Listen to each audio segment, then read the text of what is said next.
I am what you might call a practicing atheist.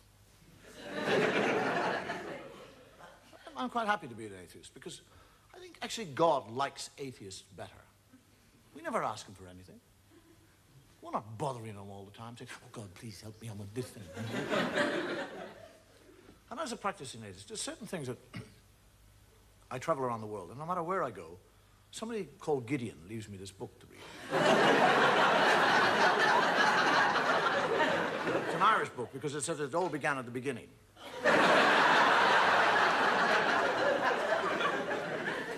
There are certain things that, when I read the Bible, and I do read the Bible, that I find difficult to understand. I mean, if God has been there forever, what was he doing before he got to us? I mean, what was he out there doing? Was he sitting there going, bored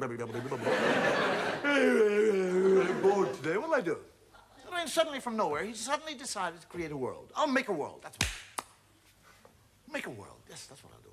Rivers, seas, boom, mountains. Boom, everything is there. I want a garden. I'd like a nice garden. Whack!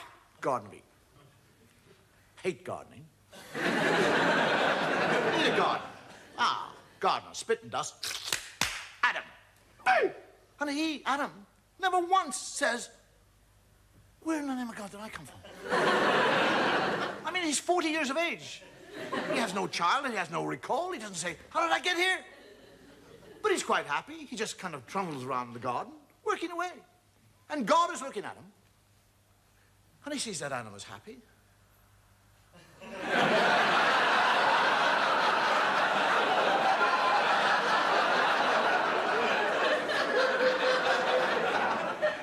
I didn't put him there to be happy. I'll put a stop to that.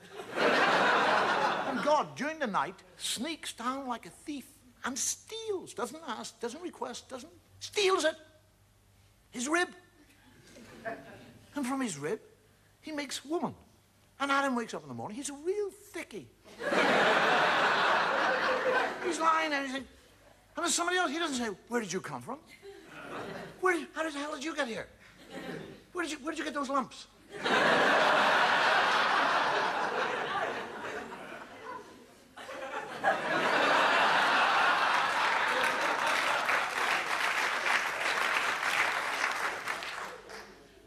Just goes out and goes gardening. And God comes down and has a conversation with Eve and tells her that she can eat of any fruit in the tree in the whole garden with the exception of one fruit tree. He's talking to a woman. He actually tells her not to eat of the fruit. And then when she said, which tree can't I eat? He said, that one over there. He points it out to her. And when he goes and hides, and she sneaks up to the tree, and a snake comes down and has a conversation. A snake. Now, if I see a snake, I'll back off. One starts talking, I'll crap myself.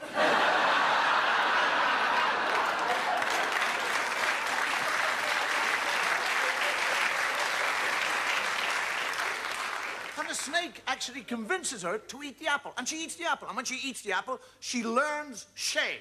That's what happens when you eat apples.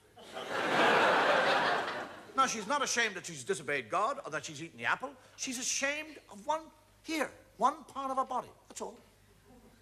She becomes ashamed of that area of the body. Now, why that area? Why not her elbow? Her nose. Do you actually realize that if Eve had been ashamed of her nose, every woman in the world now would be ashamed of your noses?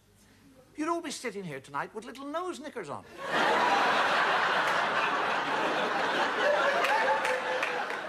Men would be in nightclubs watching totally naked ladies with G-strings on the nose. Take them off. Oh, I saw a nose. Oh. And this is the book. This is the book that you'll go into court and place your hand upon. And swear to tell the truth, the whole truth,